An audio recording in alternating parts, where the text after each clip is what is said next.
The council chamber stretched vast and cold, its walls made of crystalline material that shifted colors with each spoken word. Ambassador Liu Chen stood at the center platform, surrounded by 47 different species, each seated in their specialized environmental pods.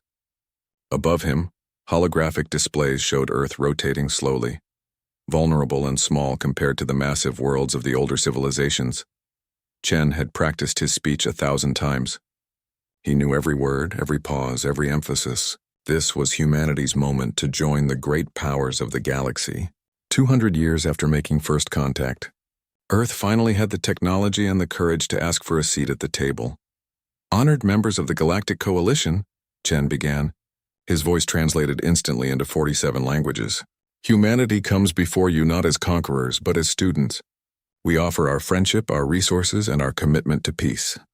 A chittering sound erupted from the Vrex delegation.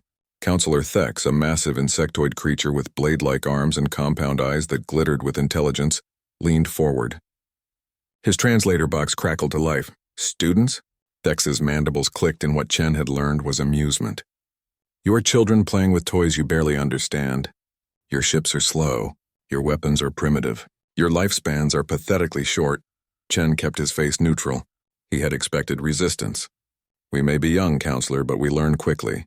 Our military follows doctrines proven over millennia of conflict. This brought more sounds from the assembled aliens. Some were clearly laughing.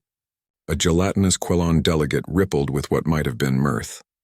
Even the normally stoic Manthari representatives seemed to vibrate with suppressed amusement. Doctrines? A Zephyrian counselor spoke, her voice like wind chimes. We reviewed your military files, Ambassador. Your soldiers study ancient battles. You name your ships after myths and legends. The Indomitable, the Thermopylae, the Valhalla, she paused. You actually train your officers using stories about gods and monsters. Our history teaches us valuable lessons, Chen replied, feeling heat rise to his face. The Battle of Thermopylae showed how a small force can hold against overwhelming odds. The Siege of the Alamo demonstrated the power of sacrifice. These lessons remain relevant. Thex rose from his pod, his massive form casting shadows across the chamber floor. Lessons? They are fairy tales. My people conquered 12 systems before your species learned to make fire. We base our tactics on reality, not children's stories about heroes and magic. The chamber filled with sounds of agreement. Chen noticed several delegates had stopped paying attention entirely, reviewing data on their personal devices. One Quellon had actually begun to doze, its transparent body dimming. We have fought wars for 10,000 years, Chen said, raising his voice. Every generation of humans has known conflict. We have learned what it means to fight, to sacrifice, to stand when others would run. Primitive tribal conflicts, dismissed a Dravine representative, throwing rocks and shooting chemical projectives at each other. You know nothing of true war. Chen clenched his fists behind his back. He looked up at the viewing gallery where Admiral Victoria Zhao sat watching. Her weathered face showed no emotion, but Chen knew her well enough to see the anger in her eyes. She had commanded Earth's defense fleet for 20 years, turning their modest collection of ships into something she believed could stand alongside any military in the galaxy. The Council clearly disagreed. Perhaps, Chen said carefully, our methods seem strange to you, but I would remind the Council that humanity has survived ice ages, plagues, world wars, and near extinction. We are still here, we adapt, we endure. You endure because you have faced no real threats. Thex shot back. Wait until you meet an enemy that does not negotiate, that does not show mercy, then we will see how useful your myths are. Only one delegate had remained silent throughout the proceedings. Elder Sage Velthar of the Calorians sat in the shadows of his pod, his ancient reptilian features barely visible. The Calorians were among the oldest species in the Coalition, their civilization spanning millions of years. When Velthar finally spoke, the chamber fell silent. I have lived for 3,000 of your years, Ambassador Chen, the elder said softly. I have seen countless species come before this council. Most arrive with arrogance, boasting of their weapons and their conquests. He paused, his golden eyes fixing on Chen. You are the first in my lifetime to speak of sacrifice and duty. This is interesting. Thex's mandibles clicked irritably. With respect, Elder, sentiment does not win battles.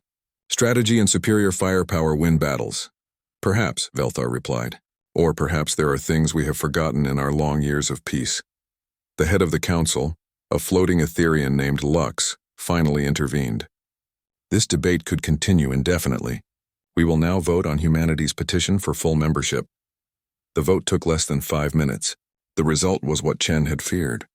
Humanity would be granted provisional membership only, assigned to protect Sector 97 Alpha, a remote region of space considered worthless by every other species. Earth would have no vote in council decisions for at least 50 years. Their military would not be integrated with coalition forces. We accept the council's judgment, Chen said, though the words tasted bitter. Humanity will prove itself worthy. As the session ended and delegates filed out, Thex approached Chen.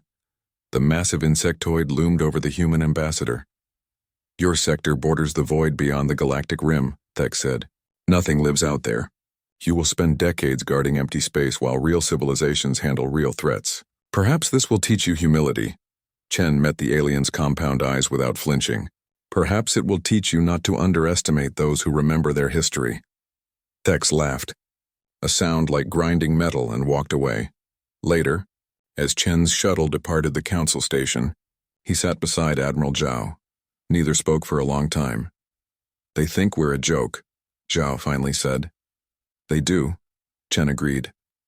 Good, the Admiral replied, staring out at the stars. Let them laugh. People always underestimate those they do not understand. Chen nodded. He thought of all the times in human history when the underestimated had surprised everyone. He thought of tiny Greece holding off the Persian Empire, of rice farmers defeating superpowers, of every time someone had looked at humanity and said impossible, only to be proven wrong. The galaxy would learn, he thought. One way or another they would learn. 3 months passed quietly in Sector 97 Alpha. Admiral Zhao used the time to drill her fleet relentlessly. 47 ships, each named after a battle or warrior from Earth's history. They were not the largest ships in the galaxy, not the fastest, not the most heavily armed, but they were crewed by humans who had something to prove. Captain James Morrison stood on the bridge of the destroyer Thermopylae, watching his crew run through their 100th combat simulation of the week. A message from the flagship interrupted the drill. All ships, this is Admiral Zhao. Stand down from exercises. We have an incoming transmission from Coalition Command. Morrison felt his stomach tighten. In 3 months, the Coalition had not contacted them once. Now suddenly they were calling. The holographic display flickered to life, showing Counselor Thex. The Vrex commander's usual arrogance was absent. His mandibles trembled slightly. Attention all Coalition forces, Thex began. A new threat has emerged from beyond the galactic rim.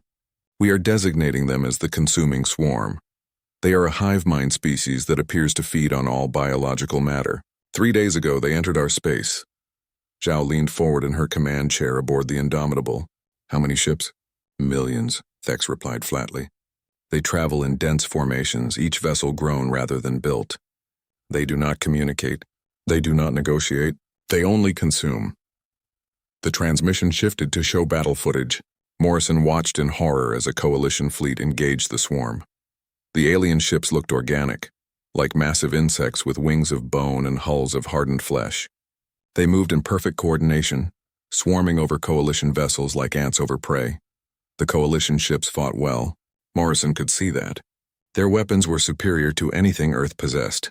Their shields were stronger. Their tactics were sound. None of it mattered. The swarm simply overwhelmed them through sheer numbers. For every alien ship they destroyed, 10 more took its place. Morrison watched a Vrex dreadnought, larger than any human vessel, disappear beneath a wave of swarm fighters. The screams of the dying crew echoed through the transmission before cutting off abruptly. 3 fleets have engaged the swarm, Thex continued. All 3 have been destroyed. Total casualties exceed 200,000. We are evacuating frontier sectors and consolidating our forces at core worlds. Commander Sarah Okonkwo, Zhao's second-in-command, pulled up a star map. Admiral, the swarm's trajectory puts them on a direct course for our sector.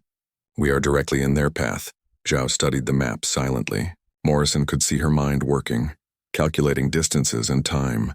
The swarm would reach them in less than a week. Another transmission arrived, this time from Coalition Command. A Manthari general appeared on screen, his crystalline features flickering with stress patterns. Earth Fleet, you are ordered to evacuate Sector 97 Alpha immediately. Fall back to the secondary defense line at the Kepler Junction. All civilian vessels in your sector have been notified to begin evacuation procedures. Morrison waited for Admiral Zhao's response. Every instinct told him they should run. 47 ships against millions. It was not a battle, it was suicide. Zhao was quiet for a long moment. Then she opened a channel to her entire fleet. All ships, this is Admiral Zhao. You have heard the orders. You have seen the footage. The swarm is coming and they are bringing death with them. She paused. The Council expects us to run. They expect us to abandon our sector and retreat to safety. They gave us this sector because they thought it was worthless and they expect us to prove them right. Morrison found himself holding his breath. But here is what they do not understand, Zhao continued. We are human. For 10,000 years our ancestors have stood against impossible odds. At Thermopylae, 300 Spartans held 1,000,000 Persians. At the Alamo, a handful of defenders fought an army. Throughout our history, humans have looked at certain death and said, not one step back. She stood from her command chair, her voice growing stronger. There are 4 million civilians evacuating through our sector. If we run, the swarm reaches them in 3 days. If we hold our position at the Thermopylae Nebula, we can buy them a week, maybe more. Admiral, Captain Morrison spoke carefully. We cannot win. The math does not work. You are correct, Captain, Zhao replied. We cannot win. But we can stand. We can fight. We can buy time for those civilians to escape. That is what we can do. Commander Okonkwo checked her tactical display. The Thermopylae Nebula has only 3 stable transit routes. It is a natural choke point. If we position correctly, we can force them to come through narrow passages. Just like the real Thermopylae, Morrison said quietly. Exactly, Zhao agreed. We hold the pass. We make them pay for every meter, and we do not retreat until those civilians are safe. A communication request came from Counselor Thex. Zhao accepted it. Admiral Zhao, the Vrex commander said, his translator struggling with emotion. I heard your transmission. You cannot seriously intend to stand against the swarm with your small fleet. That is exactly what I intend, Zhao replied. It is suicide. Strategic foolishness. You will all die. Probably, Zhao agreed calmly. But those civilians will live. Thex stared at her through the holographic display. I misjudged your species, Admiral. I thought you were weak. I see now I was mistaken. You are simply insane. Maybe, Zhao said. But we are the insane ones standing between your evacuees and certain death. Thex's mandibles clicked slowly. My people are among those evacuating through your sector. 4 transport ships carrying Vrex eggs are next generation. Everything we are depends on those eggs reaching safety. Then go, Zhao said. Run your evacuations. We will hold the line. The Council will not send reinforcements, Thex warned. You will stand alone. We know, Zhao replied. We have always stood alone. It is what we do. She cut the transmission and addressed her fleet again. All ships proceed to the Thermopylae Nebula. Implement Protocol Leonidas. Defensive positions around the 3 transit routes. I want overlapping fields of fire and nowhere for them to hide. She paused, and someone start playing music. If we are going to make a last stand, we might as well do it properly. Throughout the fleet, humans began preparing for battle. They checked weapons, reinforced shields, said goodbye to loved ones across video links. Captain Morrison watched his crew work with quiet efficiency. They were afraid he could see that. But they did not hesitate. In the Galactic Core, the Coalition monitored the human fleet's movements with confusion and growing respect. Why were they not running? Did they not understand the danger? Ambassador Chen watched from the Council station, his face pale. He opened a private channel to Admiral Zhao. Victoria, he said softly, you do not have to do this. Yes, Liu, she replied. I do, we all do. This is who we are. The galaxy will remember you, Chen promised. Maybe, Zhao said. Or maybe we will just be a footnote in some historical database. It does not matter. What matters is those 4 million civilians who will live because we stood. The human fleet took its position in the nebula, 47 ships against the darkness, waiting for the storm that would consume them. The swarm arrived like a plague of locusts, blotting out the stars. Millions of organic ships moved in perfect coordination, their formation so dense that sensors could barely distinguish individual vessels. They poured through the void toward the Thermopylae Nebula, hungry and relentless. Admiral Zhao watched them come from the bridge of the Indomitable. Around her, the crew worked in focused silence. No one spoke unnecessarily. Everyone knew what was coming. All ships weapons free, Zhao commanded. Remember your training. Remember who you are, for Earth, for humanity, for those we left behind. The words spread through the fleet like fire. Every human on every ship repeated them. For those we left behind, it became their prayer, their promise, their reason for being there. The swarm hit the first defensive line like a tsunami hitting a seawall. The human ships opened fire simultaneously. Their weapons coordinated through Zhao's tactical network. Nuclear missiles streaked through space, each one ancient technology that the coalition had mocked as primitive.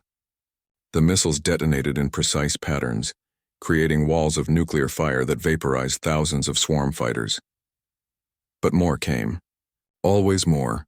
Captain Morrison on the Thermopylae watched his ammunition counters drop. Railguns at maximum rate. Target the larger vessels. Solid projectiles accelerated to incredible speeds punched through swarm biohulls. The aliens had expected energy weapons like everyone else used. They had not prepared for humans throwing metal at relativistic velocities. The destroyer Valhalla, commanded by Captain Torres, executed what human tactical doctrine called the Berserker Rush. The ship charged directly into a swarm formation, all weapons firing, ramming smaller vessels out of its path. Torres sang over the open channel, an old Viking war song as his ship carved a path of destruction. Valhalla is critical, someone shouted. Multiple hull breaches. Reactor containment failing. Torres, pull back, Zhao ordered. Negative, Admiral, Torres replied, still singing. I am exactly where I need to be. The Valhalla detonated in the heart of the swarm formation, its reactor creating a miniature sun that consumed everything within 100 kilometers. Over 800 humans died in that explosion. They took 50,000 swarm vessels with them. The galaxy watched on live feeds, stunned. This was not how modern warfare was fought.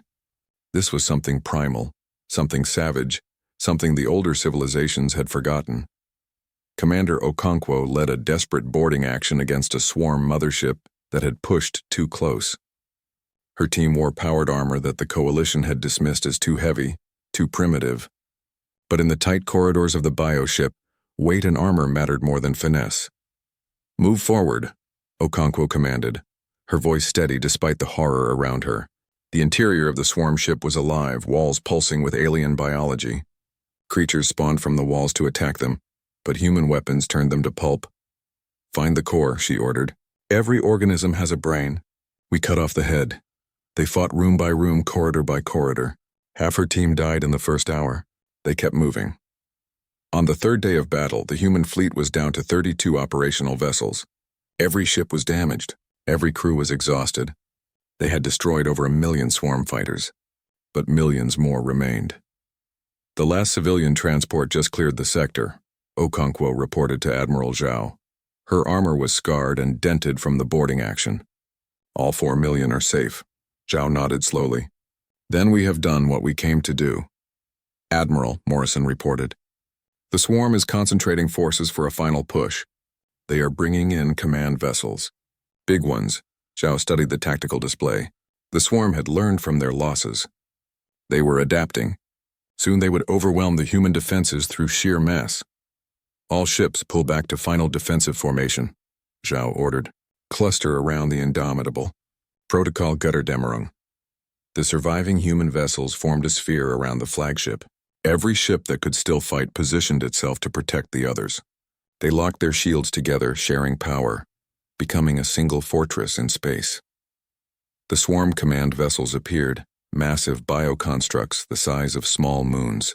They moved with terrible purpose, directing their swarm with cold intelligence. That is their brain, Zhao said. That is what we need to kill. Admiral, we do not have the firepower, Morrison protested. Our weapons cannot penetrate shields that thick. Zhao smiled grimly. Who said anything about weapons? Helm, set collision course with the lead command vessel. All power to engines and forward shields. Her crew stared at her.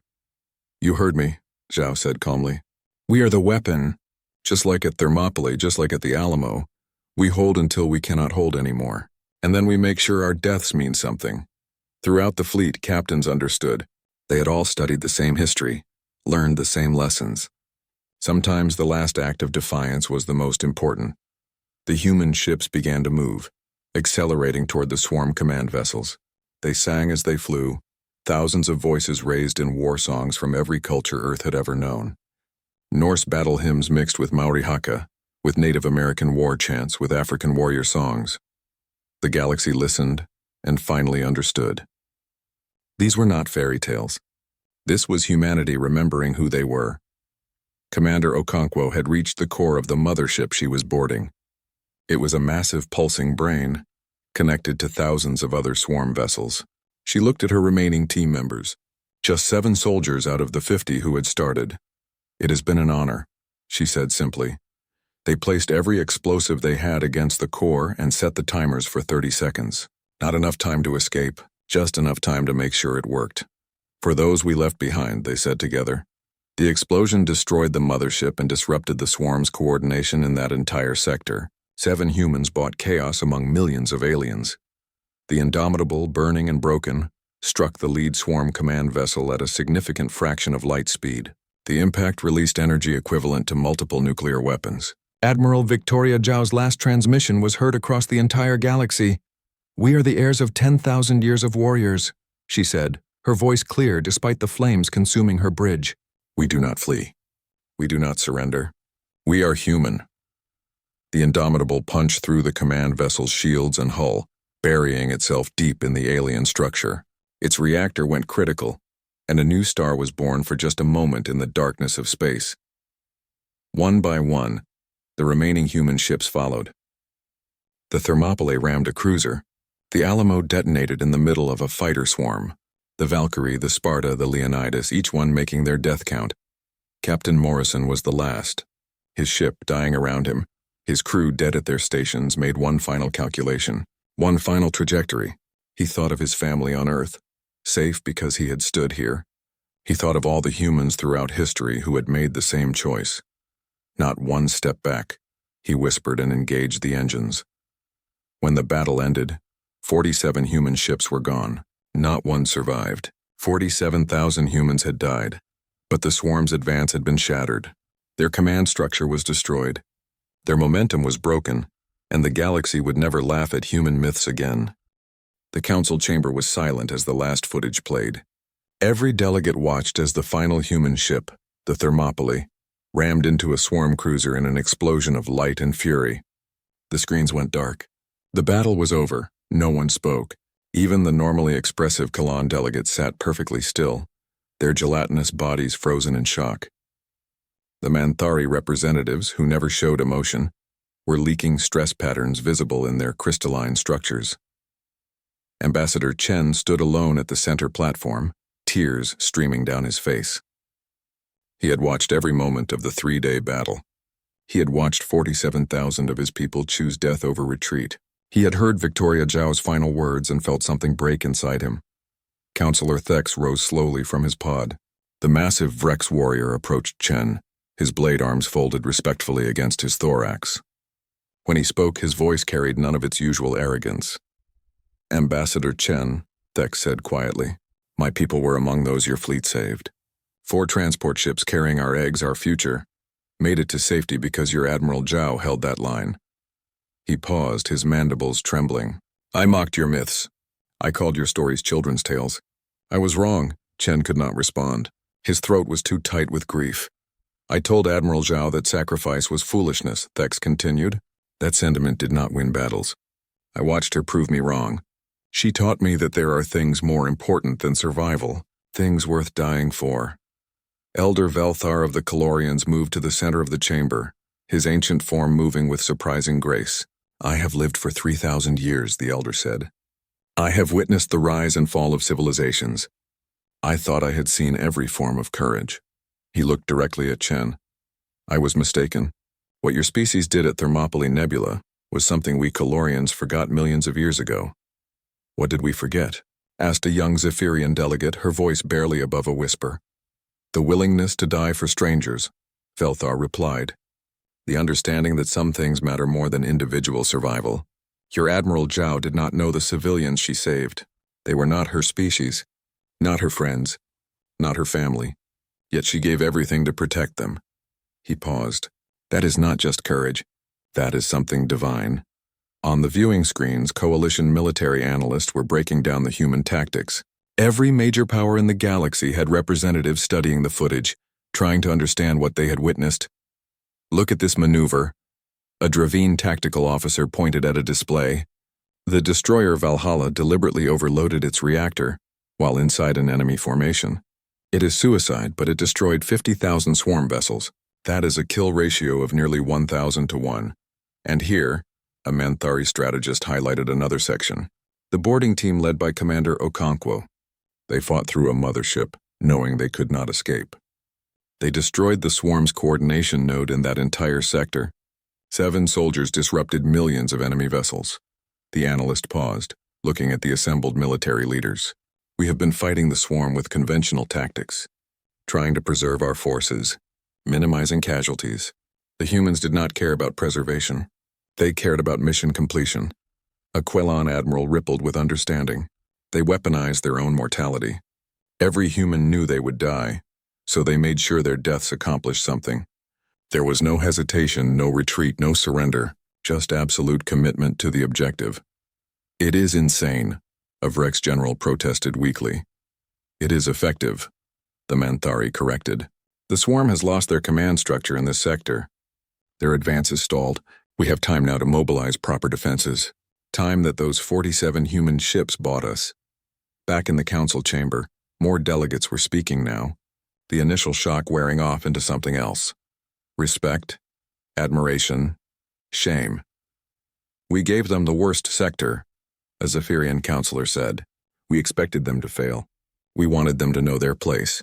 And they showed us ours, finished a Dravine representative.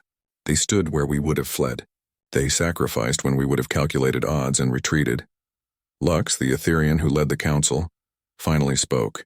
Her ethereal form flickered with colors that indicated deep emotion. Ambassador Chen, the council has convened an emergency session. We have a proposal. Chen looked up, wiping his eyes. The Battle of Thermopylae Nebula will be designated a coalition victory of the First Order. Lux announced. Humanity is granted full membership in the coalition, effective immediately. All restrictions are lifted. Earth will have full voting rights and complete integration with coalition forces. Thank you, Chen managed to say. We are not finished, Lux continued. The Council has also voted to establish the Order of the 47, our highest military honor. It will be awarded to any warrior who displays selfless courage in the face of impossible odds. The first 47,000 recipients will be every human who died at Thermopylae Nebula. Thek stepped forward again. The Vrex military is implementing immediate changes to our tactical doctrine. We are adopting human strategies, teaching human history in our war colleges. We were the strongest military in the coalition, and we lost 3 fleets to the swarm. Your species lost 1 fleet but stopped the enemy advance. His mandibles clicked with determination. We will learn from you. All coalition forces are being recalled and reorganized, announced the Manthari general who had ordered the human evacuation. We are creating new combined fleet tactics based on human methodology. The Thermopylae defense, the Valhalla rush, the Götterdämmerung protocol. These will become standard coalition combat doctrines. Chen felt dizzy. 3 months ago, the galaxy had laughed at human myths. Now they were adopting them as military strategy. There is more, Elder Velthar said softly. He approached Chen and held out a crystalline data storage device. This contains the complete Calorian archives. Millions of years of history, technology, and knowledge. It has never been shared with another species. The Elder's golden eyes locked with Chen's. But you have earned it. Your people reminded us what we once were, what we should have remained. I do not understand, Chen said. Long ago, the Calorians faced a similar test, Velthar explained. An enemy threatened innocent lives. We calculated the odds, decided the cost was too high, and retreated. Those innocents died. We survived, but we lost something more important than life. We lost our souls. He pressed the data device into Chen's hands. Your species still has what we lost. Protect it. Teach us to find it again. Across the galaxy, the news spread. Every civilization heard about the human fleet that had stood against impossible odds. Parents told their children about Admiral Zhao and her warriors. Artists created monuments. Musicians composed songs. On a Vrex colony world, Counselor Thek stood in a birthing chamber, watching new larvae emerge from their eggs. The eggs that would have died if not for the human fleet. He spoke to the colony's queen. "I wish to name my firstborn," he said formally. "That is highly unusual," the queen replied. "What name do you choose?" "Zhao," Thex said, "in honor of the human who saved our future." The queen considered this, her ancient mind processing the request. "It is a good name," she finally decided. "A name that means sacrifice and courage. Yes, your firstborn will carry it with honor." In the military academies of 24 species, a new course was added to the curriculum. Terran warfare studies. Young cadets studied human history, learning about Thermopylae, the Alamo, Stalingrad, every battle where humans had stood against overwhelming force. Why did they not retreat? A young Manthari cadet asked her instructor. "Because that is not what humans do," the instructor replied. "They have a saying, not one step back. When they give their word, when they draw a line, they hold it no matter the cost." "That seems inefficient," the cadet observed. "Perhaps," the instructor agreed. "But it is also why 4 million civilians are alive today. Efficiency is not always the most important factor." Back on Earth, families received notifications. Simple, formal messages that their loved ones had died in battle. Every message included Admiral Zhao's final transmission. Every family heard those words. "We are the heirs of 10,000 years of warriors. We do not flee. We do not surrender. We are human." The grief was overwhelming. 47,000 families mourning. But mixed with the grief was something else. Pride, understanding. Their loved ones had not died in vain. They had saved millions and changed the galaxy forever. Chen remained at the council station, coordinating with coalition forces as they mobilized against the swarm. But each night he reviewed the battle footage, watching his people fight and die, remembering Victoria's smile when she had said goodbye before deploying. Thinking about all the conversations they would never have now. The galaxy had laughed at human myths. Now they studied them with reverence. Now they understood that myths were not just stories. They were principles worth dying for. And humanity had proven it in the most final way possible. 1 year had passed since the Battle of Thermopylae Nebula. The galaxy had changed in ways no one could have predicted. The coalition fleet, reorganized and retrained using human tactical doctrines, had pushed the swarm back beyond the galactic rim. Every major battle used strategies developed from studying those 3 desperate days when 47 human ships held the line. The Thermopylae defense became the standard method for holding choke points. The Valhalla Rush was taught to every fighter pilot. Even the controversial Götterdämmerung protocol, the willingness to sacrifice ships when necessary, had been adopted across the fleet. The swarm still existed, but they no longer advanced unchecked. They had learned to fear coalition forces. More specifically, they had learned to identify human tactical signatures and avoid them when possible. Ambassador Chen stood once again in the council chamber, but everything was different now. His platform was no longer at the center where petitioners stood. It was among the delegates, equal to any other species. Earth had a full vote. Earth had a voice. Ambassador Chen, Lux called the session to order. "We have reviewed Earth's proposal for the memorial. The council approves unanimously." Chen nodded, his throat tight with emotion. The memorial had been his project for the past year, something to honor those who had fallen. In the Thermopylae Nebula, construction crews were finishing the final touches. Where the battle had raged, where 47 ships had made their last stand, the nebula itself had been transformed. Using gravitational manipulation technology, the coalition had created 47 new stars, each one positioned where a human ship had fallen. At the center, where the Indomitable had made its final charge, the largest star burned bright blue-white. Around it, 46 smaller stars formed a perfect constellation, visible from hundreds of light-years away. Any ship passing through the sector would see them and remember. "The memorial stars of Thermopylae," Chen said softly, "so that no one forgets." "No one will forget," Elder Velthar assured him. "We have made certain of that." Across the galaxy, the changes continued. On the Vrex homeworld, a massive statue had been erected showing Admiral Zhao standing beside Counselor Thex. The inscription read in both languages. "They showed us that true strength lies not in weapons, but in the willingness to stand for others." Thex himself had become one of humanity's strongest advocates, His firstborn young Zhao Thex was being raised on stories of the admiral he was named after.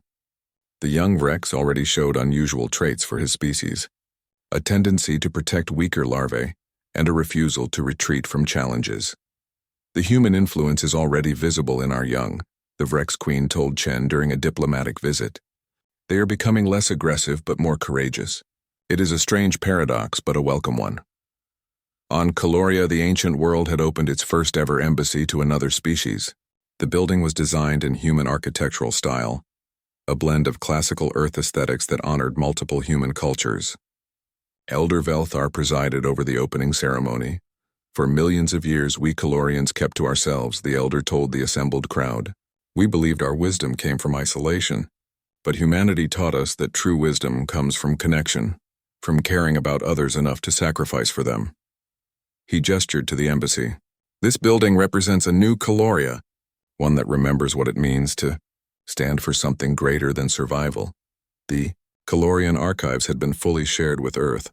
Human scientists were working, through millions of years of accumulated knowledge, technologies that would advance Earth's civilization by centuries. But the Calorians insisted it was not a gift, but fair payment for the lesson humanity had taught them. In Earth's orbit, the new fleet was taking shape. The shipyards worked constantly, building vessels that incorporated both human design philosophy and coalition technology. The first ship of the new fleet was the Zhao-class dreadnought, named in honor of the fallen admiral.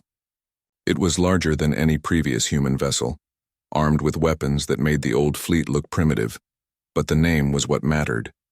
Every ship in the new fleet was named after one of the 47 vessels lost at Thermopylae. The Indomitable, the Thermopylae, the Valhalla.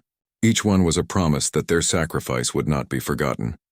Admiral Sarah Chen, younger sister of Ambassador Chen and promoted after surviving as one of the few humans not in the fleet during the battle, commanded the new Indomitable. She stood on the bridge of the massive vessel looking at the portrait of Admiral Zhao that hung in the command center. We have big boots to fill, she told her crew. Victoria showed the galaxy what humanity means. Now we have to live up to that standard every single day. The Academy of Leonidas opened its doors on Earth, welcoming not just human students but cadets from across the coalition. Young aliens came to study human history, to understand the principles that had driven the defense of Thermopylae Nebula. A young Zephyrian cadet named Whisper of Wind stood in the Academy's Hall of Heroes, looking at the holographic displays showing each of the 47,000 humans who had died. Each one had a name, a face, a story. Did you know any of them? Asked her human classmate, a young man named Marcus whose father had died on the Valhalla. No, Whisper replied, but I am alive because of them. My family was on one of the civilian transports. We evacuated through Thermopylae Nebula 3 days before the battle ended. She touched the display showing Captain Torres, who had commanded the Valhalla. Your father saved my family. Marcus nodded, unable to speak. I will make his sacrifice mean something, Whisper promised. I will be worthy of the life he gave me. Similar conversations happened across the galaxy. The 4 million civilians saved by the human fleet had scattered to their homeworlds, but each one carried the story with them. Each one told their children about the day humans stood between them and death. Ambassador Chen received a private communication from Counselor Thex. The Vrex warrior's face appeared on the holographic display, his mandibles arranged in what Chen had learned to recognize as a smile. Ambassador, I wanted you to know that the Vrex High Command has made a decision. In any future conflict where civilians are threatened, Vrex forces will hold the line regardless of the odds. We are calling it the Zhao Doctrine. Chen felt tears prickling his eyes. She would have been honored. She earned it, Thex replied. As did all your people. The galaxy owes humanity a debt we can never fully repay, but we will try. On Earth itself, the memorial had become the most visited site on the planet. A simple black wall, like the ancient Vietnam Memorial, inscribed with 47,000 names. People came from across the globe to touch the names, to remember, to honor. Chen visited the memorial whenever he was home. He would stand before Victoria's name, remembering their conversations, their friendship, their shared dream of humanity taking its place among the stars. We made it, Victoria, he whispered to the stone. We are not just members of the coalition now.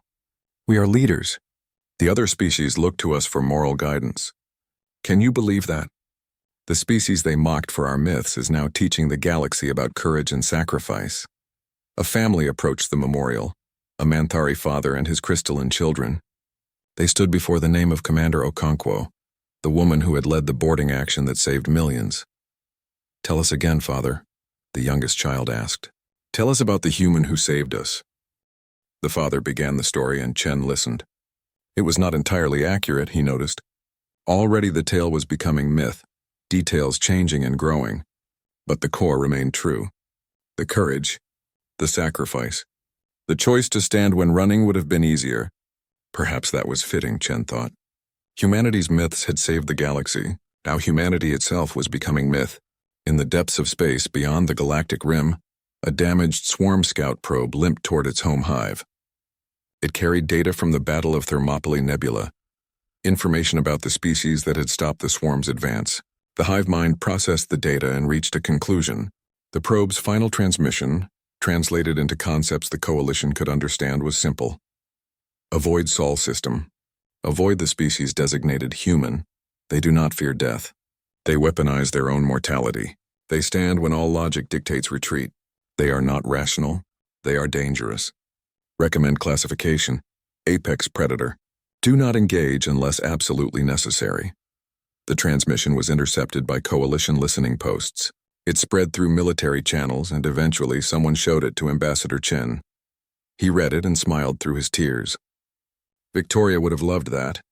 Humanity, the laughingstock of the galaxy, now classified as an apex predator by their enemies. "We are human," he said quietly, repeating Zhao's final words. "We do not flee.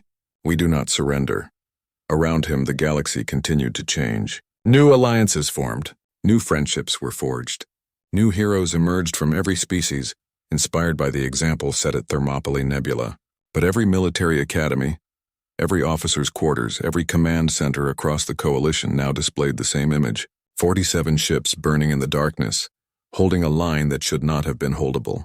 And above the image, words in every language, "For those we left behind." Humanity had entered the galactic stage as a joke, dismissed and mocked for their primitive beliefs in myths and honor. They had proven that myths were not weakness but strength, that the stories people told themselves shaped the people they became. The galaxy had laughed at human myths. Now the galaxy told human myths to inspire their own children. And in the Thermopylae Nebula, 47 stars burned eternal, a reminder that sometimes the smallest light shines brightest in the darkness. And sometimes the most important victories are the ones where you do not survive to celebrate. Chen looked up at the stars from Earth's surface, knowing that somewhere up there, people were safe because humans had stood, because Victoria had stood, because 47,000 ordinary people had done something extraordinary. "We are the myth," he whispered. "We always were."